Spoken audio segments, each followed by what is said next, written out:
నమస్తే welcome back to my channel. This is Sarika from twin mom lifestyle and beauty. అందరూ ఎలా ఉన్నారు? అందరూ బాగుండాలని కోరుకుంటూ, మీలో నా ఛానల్ ఎవరైనా ఫస్ట్ టైం చూస్తున్నారా సబ్స్క్రైబ్ చేసుకోండి. ఇలా సబ్స్క్రైబ్ చేసుకోవడం వల్ల నేను చేసే ప్రతి నోటిఫికేషన్ మీ వరకు వస్తుంది. చాలామందికి డౌట్ వస్తుంది సబ్స్క్రైబ్ అంటే ఏంటో. మీరు వీడియో చూసేటప్పుడు కింద రెడ్ కలర్గా సబ్స్క్రైబ్ బటన్ వస్తుంది అనమాట, సబ్స్క్రైబ్ అని రాసి. సో దానిపైన క్లిక్ చేస్తే నేను చేసే ప్రతి వీడియో అనేది మీకు నోటిఫికేషన్ కింద వస్తుంది. అలానే వీడియో కూడా లైక్ చేయండి. ఈ వీడియోలో నేను సాటర్డే వ్లాగ్ని షేర్ చేస్తున్నాను అండి. సాటర్డే పిల్లలకి ఎలాగా హాలిడే కాబట్టి వ్లాగ్ అయితే షేర్ చేస్తున్నాను. సాటర్డే ఎర్లీ మార్నింగ్ లేవగానే బయట బాల్కనీ అంతా నీట్గా క్లీన్ చేసుకొని ముగ్గు అయితే వేసుకుంటున్నాను. ప్రీవియస్ వీడియోలో చెప్పాను కదా నెలగండ ముగ్గు అయితే వేయాలని. సో ఈ ఒక్క ముగ్గు అయితే నేను నేర్చుకున్నానండి. ఈ ముగ్గు వేయడానికి ఫస్ట్ అయితే బుక్లో వేసాను. సో బుక్లో వేసిన తర్వాత కింద గచ్చు పైన అయితే వేసానండి. సో బుక్ చూస్తూ వేస్తున్నాను, ఎందుకంటే మనకు అంత తొందరగా ముగ్గులు రావు. సో బుక్లో అయితే ఫస్ట్ వేసానండి. సో బుక్లో బాగా వస్తే సరే గచ్చు పైన వేద్దామని చెప్పేసి, సో బుక్లో అయితే బాగానే వచ్చింది. అందుకే బుక్ చూస్తూ గచ్చు పైన అయితే వేసాను. సో ఈ నెల అంతా నెలగండ ముగ్గులు పెట్టుకోవాలంట. సో ఈ ఒక్క ముగ్గు అయితే నేర్చుకున్నాను. నెక్స్ట్ టైం మళ్ళీ ఏ ముగ్గు పెడతానో నాకే తెలీదు. సో ఈ ముగ్గు ఎలా ఉందో కామెంట్ సెక్షన్లో షేర్ చేయండి. మీ ఎవరికైనా నెలగండ ముగ్గులు వస్తే నాకు కూడా చెప్పండి, నేను కూడా నేర్చుకుంటాను. అండ్ పక్కన ఇస్త్రాక్ కూడా వేసి నార్మల్గా ముగ్గు అయితే వేసేసాను. అండ్ తర్వాత ఫ్రెష్ అప్ అయిపోయి, ఆ రోజు వైకుంఠ ఏకాదశి కదా. సో ఏకాదశి రోజు కంపల్సరీ అందరూ దేవుడికి దండం పెట్టుకుంటారు. అండ్ వెంకటేశ్వర స్వామి గుడికి కూడా వెళ్తారు. నేను కూడా ఇంట్లో చక్కగా కింద దైవంకి దీపం పెట్టేశాను. అండ్ పైన కూడా దీపం పెట్టుకొని చక్కగా ఆ రోజు పూజ అయితే చేసుకున్నాము. ఎవ్రీ సాటర్డే కంపల్సరీ పూజ అయితే చేస్తామండి. ఎందుకంటే మన హిందూస్లో ఎక్కువగా సాటర్డే వెంకటేశ్వర స్వామికి పూజ చేస్తారు కాబట్టి. సో కంపల్సరీ ఆ రోజు వైకుంఠ ఏకాదశి పడింది అండ్ సాటర్డే కూడా పడింది కాబట్టి టెంపుల్స్ అయితే ఖాళీ ఉండవు. నేనైతే టెంపుల్కి అయితే వెళ్ళలేదు, ఎందుకంటే ఫుల్గా రష్గా ఉంటుందని చెప్పేసి ఇంట్లోనే దండం అయితే పెట్టేసుకున్నాను. అండ్ ఫాస్టింగ్ అయితే ఏమీ లేనండి. సో ముందు రోజే నైట్ నేను పెసరపప్పు అనేది నానేసుకున్నాను. పెసలు ఉంటాయి కదండి, సో ఆ పెసలు అయితే నేను నానేసుకున్నాను. సో ఇది మాకు మార్నింగ్ బ్రేక్ఫాస్ట్ కోసం అని చెప్పేసి. సో పునుకులు సాఫ్ట్గా రావడం కోసం ఇందులో 1 టేబుల్ స్పూన్ ఆఫ్ అటుకులు అయితే నానేసుకున్నాను. సో ఇదంతా నేను నైటే నానపెట్టుకున్నాను. నైట్ నానేసుకుంటే మనకి మార్నింగ్ బ్రేక్ఫాస్ట్ చేసుకోవడానికి ఈజీగా ఉంటుంది అండ్ మనకి బాగా వస్తుంది కూడా. సో ఈ పునుకుల్లోకి ఒక 4 to 5 పచ్చిమిర్చి అండ్ కొంచెం వెల్లుల్లి అండ్ కొంచెం కరివేపాకు, మీకు కావాలంటే ఆనియన్స్ కూడా వేసుకోవచ్చు. నేనైతే ఆనియన్స్ వేయట్లేదు, ఆ రోజు వైకుంఠ ఏకాదశి అని చెప్పేసి. అండ్ కొంచెం వెల్లుల్లి వేసాను అండ్ కొంచెం జీలకర్ర. సో వాటర్ అంతా తీసేసి మిక్సీ జార్లోకి కొంచెం కొంచెం పెసరపప్పు అనేది వేసుకుంటున్నానండి. అదే మిక్సీ జార్లో పచ్చిమిర్చి, ఉప్పు, వెల్లుల్లి ఇవన్నీ వేసి బాగా బ్లెండ్ చేసుకుంటున్నాను. మీకు స్పైసీ చూసుకొని పచ్చిమిర్చి అయితే యాడ్ చేసుకోండి. పునుకులు చాలామందికి తెలిసే ఉంటుంది, పెసరట్టు ఎలా వేసుకుంటామో సేమ్ అలాగే వేసుకోవచ్చు. ఇందులో నేను అల్లం కూడా యాడ్ చేయలేదు. అల్లం యాడ్ చేస్తే పిల్లలు తినట్లేదు అని చెప్పేసి అల్లం అయితే యాడ్ చేయలేదు. సో మీకు కావాలి అనుకుంటే అల్లం అండ్ ఆనియన్స్ కూడా యాడ్ చేసుకొని పేస్ట్ చేసుకోవచ్చు, అంటే పిండి రుబ్బుకోవచ్చు. నేనైతే ఆనియన్స్ అయితే వేయట్లేదు. లేదు అనుకుంటే మనం పిండి అంతా రుబ్బిన తర్వాత కూడా ఆనియన్స్ అయితే వేసుకోవచ్చు. సో ఇలా నైట్ నానేసుకోవడం వల్ల మార్నింగ్కి పప్పు అనేది నీట్గా సోక్ అయిపోతుంది అండ్ మనం గ్రైండ్ చేసుకున్నప్పుడు కూడా ఈజీగా ఉంటుంది. కావాలనుకుంటే మనం ఇది గ్రైండర్ కూడా వేసుకోవచ్చు. కాకపోతే గ్రైండర్కి వేసేది మనం పెసరట్టు వేసుకుంటాం కదా, అది గ్రైండర్కి వేస్తే సరిపోతుంది. నేనైతే మిక్సీయే పట్టేస్తున్నాను. మిక్సీ పట్టిన కూడా పునుకులు అనేది చాలా సాఫ్ట్గా వచ్చాయండి. ఒక పక్క నేను పిండి రుబ్బుకుంటే మా చిన్న అమ్మాయి లెగిసింది. సో తనకి ఆకలేస్తుందంట. సో మార్నింగే వాళ్ళకి డ్రై ఫ్రూట్స్ అవి ఇస్తూ ఉంటాను. సో తను వచ్చేసి నాకు కిస్మిస్ కావాలి మమ్మ అంటే కిస్మిస్ అయితే బౌల్లోకి వేసి ఇచ్చాను. మనం పిండిని నీట్గా బ్లెండ్ చేసుకున్న తర్వాత ఒక 2 to 3 minutes వరకు బాగా మిక్స్ చేసుకోవాలి. ఇలా మిక్స్ చేసుకుంటే మనకి పునుకులు అనేది సాఫ్ట్గా వస్తుంది. మనం ఎటువంటి సోడా గుండా ఏ అవసరం లేదు, ఏమి ఏ అవసరం లేదండి, ఫ్రెష్గా పునుకులు అయితే చేసుకోవచ్చు. అండ్ పునుకులు కూడా మనకి పొంగుతూ ఉంటాయి అన్నమాట. సో ఎలాగ పప్పు నానుతుంది కదా అని చెప్పేసి నేనైతే కొబ్బరి చట్నీ ప్రిపేర్ చేస్తున్నాను.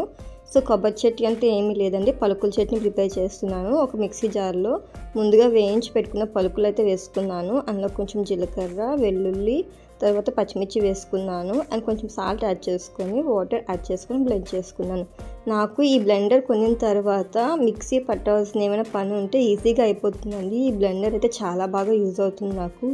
రెగ్యులర్గా నేను యూజ్ చేస్తుంటాను. కర్రీస్ అవి ప్రిపేర్ చేసేటప్పుడు టమాటో ప్యూరీ అవి చేస్తాం కదా, అప్పుడైతే ఈజీగా బ్లెండ్ అయిపోతుంది అనమాట. సో కోకోనట్ చట్నీ అయితే ప్రిపేర్ అయిపోయింది.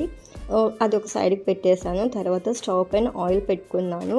ఆయిల్ బాగా హీట్ అయిన తర్వాత స్టవ్ని లో ఫ్లేమ్లో పెట్టుకొని మనం పునుకులు వేసుకోవాలండి. హై ఫ్లేమ్లో పెట్టామంటే లోపల ఉడకకుండా ఉంటుంది. సో అందుకనే నేను స్టవ్ని లో ఫ్లేమ్లో పెట్టుకొని పునుకులు వేసుకున్నాను. ఒక ట్రిప్కి నాకు దగ్గర ఒక 10 పునుకుల వరకు వచ్చాయి. సో పునుకుల కలర్ కూడా మనకి మంచిగా వస్తుందన్నమాట. లైట్ గోల్డెన్ కలర్ వచ్చేంత వరకు పునుకులు అయితే ఫ్రై చేసుకోవాలి. సో ఈ పునుకుల్ని మనం మినపప్పుతో కూడా చేసుకోవచ్చు. సో ఎప్పుడు మినపప్పుతో చేసుకునే కన్నా కొత్తగా ఉంటుంది కదా అని చెప్పేసి నేనైతే పెసరపప్పుతో చేసుకున్నాను. గ్రీన్ పెసలు అంటారు కదా, సో వాటితో చేసుకున్నాను. సో స్టవ్ లో ఫ్లేమ్లో పెట్టుకొని పునుకులను అయితే బాగా వేయించుకోవాలి. నేను యాక్చువల్గా కొన్ని పునుకులు చప్పటి వేద్దాము అండ్ కొంచెం పునుకులు పెరుగు వేసి చేద్దాం అనుకున్నాను. అంటే పెరుగు గారె అంటారు కదా, సో అలా వేసి చేద్దాం అనుకున్నాను. క్లైమేట్ కూడా కొంచెం కూల్గా ఉంది. దట్టు పిల్లలకి నాకు కూడా కొంచెం జలుబుగా ఉందని చెప్పేసి అలా అయితే చేయలేదు. నార్మల్గా ప్లెయిన్ పునుకులు అయితే చేసేసాను. సో ఇలా కూడా తిన్నా మనకి వేడివేడిగా తిన్నా కూడా బాగుంటుందని చెప్పేసి నేనైతే ఇలాంటి పునుకులు అయితే వేసాను. సో ఈ పెసరపప్పులో మనం ఎల్లో కలర్ పెసలు ఉంటాయి కదండి, సో అవి కూడా వేసుకోవచ్చు. అవైతే నేను యాడ్ చేయలేదు, జస్ట్ నార్మల్ గ్రీన్ పెసలు మాత్రమే యాడ్ చేసుకొని పునుకులు వేసుకున్నాను. ఇలా ఎర్లీ మార్నింగ్ వేడివేడిగా పునుకులు కానీ గారెలు కానీ తింటే చాలా బాగుంటుందండి. పిల్లలకి అయితే ఫస్ట్ నేను 10 వేసుకున్నాను కదా, సో అందులో పిల్లలకి ఒక్కొక్కరికి నేను ఒక 5 వేసి ఇచ్చేస్తున్నాను. అండ్ వాళ్ళకి ప్లేట్లో ఒక పక్క చట్నీ వేస్తున్నాను. వాళ్ళైతే చట్నీ అయితే ముంచుకోరు, కానీ కొంచెం చట్నీ అయితే వేస్తున్నాను. చట్నీ అండ్ తర్వాత టమాటా కచ్చప్ ఉంటే పిల్లలందరికీ ఇష్టం కాబట్టి ఈజీగా తినేస్తారు. ఈ జనరేషన్లో ఉన్న పిల్లలకి టమాటా కచ్చప్, మైనస్ సో ఇవే ఎక్కువ తింటూ ఉంటారు. అవి మనం కొంచెం అవాయిడ్ చేస్తే కొంచెం ఫుడ్ అనేది తినడం అనేది స్టార్ట్ చేస్తారనమాట. సో వాళ్ళకి 8 o'clock ఇస్తే వాళ్ళు తిన్నప్పటికీ 10 అయింది. సో అందుకే కొంచెం అర్లీగా ఇస్తూ ఉంటాను వాళ్ళకైతే. సో వాళ్ళిద్దరికి ఇచ్చేసిన తర్వాత నేను కూడా ప్లేట్లోకి పునుకులు వేసుకున్నాను అండ్ కొంచెం చట్నీ వేసుకున్నాను అండ్ మైనస్ వేసుకున్నాను. సో మైనస్ అయితే నాకు చాలా ఇష్టం అండి. సో బ్రేక్ఫాస్ట్ అంతా అయిపోయిన తర్వాత లంచ్ ప్రిపేర్ చేయాలి కదా అని చెప్పేసి బరబాటి తీసుకున్నాను. సో బరబాటిని అయితే ఒలుచుకోవాలి కదా అని చెప్పేసి బయటనైతే కూర్చున్నాను. బయట కొంచెం క్లైమేట్ కూడా అప్పటికి ఎండగా ఉంది. సో కొంచెం ఈ చలికి కనీసం మనకి ఆ వేడైనా తగులుతుందని చెప్పేసి బయటని కూర్చొని చక్కగా బరబాటి ఒలుస్తుంటే మా చిన్నమ్మాయి వచ్చి, అమ్మ నువ్వేం చేస్తున్నావు, పద ఆడుకుందామని చెప్పేసి పిలుస్తుంది. సో తనకి చెప్తున్నానండి, నేను రాను, నువ్వు వెళ్ళి ఆడుకో అని. ఆపోజిట్లో చిన్న బాబు ఉంటాడు కదా, సో ఆ బాబుతో ఆడుకుంటానని చెప్తుంది. సరే అయితే వెళ్ళు అని చెప్తున్నాను. సో హోంవర్క్స్ చేయలేదు, సో ఆడుకోవడానికి వెళ్తావు ఏంటి అని మేడం కాల్ చేసి చెప్తానంటే లేదు నేను హోంవర్క్స్ చేసేస్తాను తర్వాత ఆడుకుంటానని చెప్తున్నారు. సో వాళ్ళకి హాలిడే అయితే అసలు మనం ఇంట్లో అయితే పట్టుకోలేమండి. సో మా లంచ్ వచ్చేసి barbati and rice and tomato చారు. తర్వాత నాకు ఒక కేక్ ఆర్డర్ అనేది వచ్చిందండి. సో ఇది వచ్చేసి బేసిక్ వెనిలా స్పాంజ్ కేక్ అనమాట. సో కేక్ని ఎలా ప్రిపేర్ చేయాలో ఈజీగా అనేది నెక్స్ట్ వీడియోలో నేను డీటెయిల్గా చూపిస్తాను. జస్ట్ ఇంట్లో చిన్న క్లిప్స్ మాత్రమే యాడ్ చేస్తున్నాను. ఇంట్లో ఈజీగా కేక్ని అయితే మనం ప్రిపేర్ చేసుకోవచ్చు. అంత ఎక్కువగా బయటను కొని తెచ్చుకునే సామాన్లు అయితే అవసరం లేదు. Vanilla essence, baking powder, baking soda, maida and sugar, పెరుగు, ఆయిల్ ఇవి ఉంటే చాలండి. ఈజీగా కేక్ని అయితే ప్రిపేర్ చేసుకోవచ్చు. అండ్ కేక్ మౌల్డ్ లేని వాళ్ళు స్టీల్ బౌల్స్ ఉంటాయి కదా, సో వాటిలో కూడా చేసుకోవచ్చు. చాలామంది అనుకుంటారు ఓవెన్ ఉండాలి కేక్ చేయడానికి అని అనుకుంటారు. అలా ఏం లేదండి. మన దగ్గర కుక్కర్ ప్యాన్స్ ఉంటాయి కదా, సో కుక్కర్ ప్యాన్లో కూడా చక్కగా కేక్ని బేక్ చేసుకోవచ్చు అనమాట. సో ముందుగా ప్రీహీట్ చేసుకోవాలి. నాకు ఈ ఇయర్ ఫస్ట్ వచ్చిన ఆర్డర్ అయితే basic vanilla sponge cake. So ఇది వచ్చేసి 1/2 kg. దీని కాస్ట్ వచ్చేసి 250 అండి. మనం హోమ్మేడ్ కేక్ ప్రిపేర్ చేస్తున్నాం కాబట్టి కాస్ట్ అనేది తక్కువ ఉంటుంది. సో అందుకనే నేను తక్కువ ప్రైస్కి కేక్ అనేది సేల్ చేస్తున్నాను. సో కేక్ బ్యాటర్ అంతా మిక్స్ చేసేసుకున్నాను అండ్ స్టవ్ పైన పెట్టుకున్నాను. అండ్ కుక్కర్లో నేను కింద ఉప్పు అనేది వేసాను. ఉప్పు మనకి కావాలంటే వేసుకోవచ్చు, లేకపోతే లేదండి. నెక్స్ట్ వచ్చే వీడియో మాత్రం అస్సలు స్కిప్ చేయొద్దు. సో ఇంట్లోనే కేక్ని ఎలా ప్రిపేర్ చేసుకోవాలో అనేది డీటెయిల్గా వీడియోలో మెన్షన్ చేస్తాను. అండ్ ఏ విప్పింగ్ క్రీమ్ అనేది నేను యూస్ చేస్తున్నాను, సో క్రీమ్ని ఎలా విప్ చేసుకోవాలి, కేక్ పైన డిజైన్ ఎలా వేసుకోవాలి అనేది కూడా డీటెయిల్గా నెక్స్ట్ వీడియోలో షేర్ చేస్తాను. వీడియో మాత్రం ఎక్కడ స్కిప్ చేయకుండా నెక్స్ట్ వీడియో చూడండి. అండ్ ఈ వీడియోలో చిన్న క్లిప్స్ మాత్రమే యాడ్ చేస్తున్నాను అనమాట. సో కేక్ అయితే చాలా స్పాంజీగా వచ్చింది. ఇందులో నేను ఎటువంటి ఎగ్స్ అయితే యూస్ చేయలేదండి. జస్ట్ పెరుగు అండ్ ఆయిల్ ఇవే యూస్ చేసి కేక్ని అయితే ప్రిపేర్ చేశాను. కేక్ బేక్ అయిన తర్వాత కొంచెం సేపు చల్లారబెట్టుకున్నాను. చల్లగా అయిన తర్వాత 3 layers కింద కట్ చేశాను. సో కొంతమందికి ఏంటంటే కేక్ ప్రిపేర్ చేసేటప్పుడు కేక్ అనేది పైకి బాగా పొంగిపోతుంది అనమాట, అంటే మనకు ఒక ఓవెల్ షేప్ వచ్చేస్తుంది. సో నాకైతే ఫ్లాట్గా వచ్చింది కాబట్టి కేక్ని ఒక 3 layers కింద కట్ చేసుకున్నాను. సో అది బాగా మనకి సెట్ అయిపోతుంది అనమాట, క్రీమ్ అది అప్లై చేసుకోవడానికి. అండ్ తర్వాత విప్పింగ్ క్రీమ్ తీసుకొని నీట్గా బీట్ చేసి పెట్టుకున్నాను. సో కేక్ మొత్తం విప్పింగ్ క్రీమ్ని అప్లై చేశాను. కేక్ని 3 లేయర్స్ కింద కట్ చేసుకున్నాం కదండి. సో ఆ 3 లేయర్స్కి ఫస్ట్ షుగర్ సిరప్ అప్లై చేసిన తర్వాత క్రీమ్ అప్లై చేసుకున్నాను. మొత్తం బార్డర్స్ అంటే నీట్గా క్రీమ్ అప్లై చేసుకొని నా దగ్గర ఫ్లవర్ నాజిల్ ఉంది. సో స్టార్ 1 నాజిల్ అని అంటారనమాట. సో ఈ నాజిల్తో డిజైన్ వేసుకుంటే చాలా బాగా వస్తుందండి ఫ్లవర్స్ అనేది. మీకు ఈ వీడియోలో చూపిస్తున్నాను కదా, అండ్ ఫ్లవర్ డిజైన్ అయితే చాలా బాగా వచ్చింది.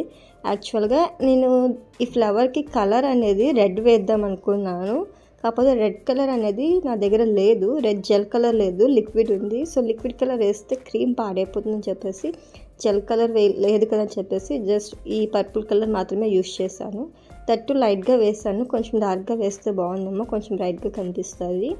సో ఫ్లవర్స్ అన్నీ కేక్ చుట్టూ వేసుకున్నాను. దానిపైన కొంచెం అట్రాక్టివ్గా ఉండడం కోసం చెర్రీస్ అయితే పెడుతున్నానండి. జస్ట్ వాళ్ళు టేస్ట్ ఎలా వస్తుంది అని చెప్పేసి చూడడానికి మాత్రమే వాళ్ళైతే ఆర్డర్ ఇచ్చుకున్నారు.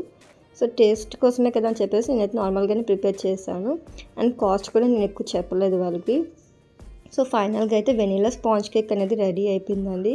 సో కేక్ అయిపోయిన తర్వాత నాకైతే నేను మీషోలో ఒకటి ఆర్డర్ చేసుకున్నాను. మనం శారీస్ వేసుకునేటప్పుడు శారీ ప్లేట్స్ పెడతాం కదండి, వాటికి మనం హెయిర్ స్ట్రైట్నర్ ఉంటుంది కదా. సో ఎక్కువ కాస్ట్లో కాకుండా నేను తక్కువ కాస్ట్లో తీసుకున్నాను అనమాట. ఇది స్ట్రైట్నర్ జస్ట్ మనం శారీ వేసుకున్నప్పుడు ఎక్కడైతే ప్లేట్స్ పెట్టుకుంటామో వాటికి స్ట్రైట్నర్ ఇలా అంటే మనకి కుర్చీ అనేది బాగా వస్తుంది అనమాట. దీని కాస్ట్ వచ్చేసి 140 అండి మీషోలో. ఇప్పుడు ప్రెసెంట్ అయితే ఆఫర్ కూడా ఉంది, 1+1 ఆఫర్ కూడా ఉంది. సో నేనైతే ఒకటే తీసుకున్నాను. ఇది వచ్చేసి చిన్నది తీసుకున్నాను. హెయిర్కి అసలు స్ట్రైట్నర్ అయితే యూస్ చేయకూడదండి, ఎందుకంటే నేను ఆల్రెడీ హెయిర్ స్ట్రైట్నింగ్ చేయించుకున్న తర్వాత నాకైతే చాలా హెయిర్ ఫాల్ ఉంది. నేనైతే చెప్తున్నాను, ఎవరైనా చేయించుకోవాలనుకుంటే బెటర్ మీరు హెయిర్ స్ట్రైట్నింగ్ చేయించుకోకపోవడం మంచిది. చేయించుకోవాలనుకుంటే ఒక మంచి సెలూన్ దగ్గరికి వెళ్ళి చేయించుకోండి. సో ఈ స్ట్రైట్నర్ అయితే నేను శారీ కోసం అయితే తీసుకున్నాను. సో వేరే పర్పస్ అయితే ఏమి లేదు. హెయిర్ కూడా యూస్ చేయొచ్చు, కాకపోతే నేను అవాయిడ్ చేస్తున్నాను హెయిర్కి, ఎందుకంటే ఆల్రెడీ నా హెయిర్ చాలా ఊడిపోయింది. మళ్ళీ వాటికి హీట్ ఎందుకు పెట్టడం అని చెప్పేసి హెయిర్కి అయితే స్కిప్ చేసేస్తున్నాను. ఓన్లీ శారీ వర్క్ అయితే యూస్ చేస్తున్నాను. అండ్ చాలా బాగుంది కూడా. ఆల్రెడీ ఒకసారి ట్రై చేశాను, జస్ట్ నార్మల్గా శారీకి ఎలా వస్తుందని చెప్పేసి. సో స్ట్రైట్నర్ అయితే బాగానే యూజ్ అవుతుంది. సో మీకు ఎవరికైనా లింక్ కావాలంటే డిస్క్రిప్షన్లో ఇస్తాను, కామెంట్ చేయండి. మీ అందరికి కనుక నా వ్లాగ్ నచ్చినట్టయితే ప్లీజ్ సబ్స్క్రైబ్ టు మై ఛానల్ని అయితే చూస్తున్నారు కానీ లైక్ చేయట్లేదు, ప్లీజ్ లైక్ చేయండి. మీకు ఎటువంటి వీడియోస్ కావాలో నాకు కామెంట్ సెక్షన్లో షేర్ చేయండి. నేను ఆ కైండ్ ఆఫ్ వీడియోస్ అయితే చేయడానికి ట్రై చేస్తాను. నా ఛానల్లో వచ్చేసి బ్యూటీ కోసం అండ్ కుకింగ్ కోసం అయితే టిప్స్ అయితే క్లియర్గా చెప్తూ ఉంటానండి. వీడియోని అయితే స్కిప్ చేయొద్దు. బాయ్.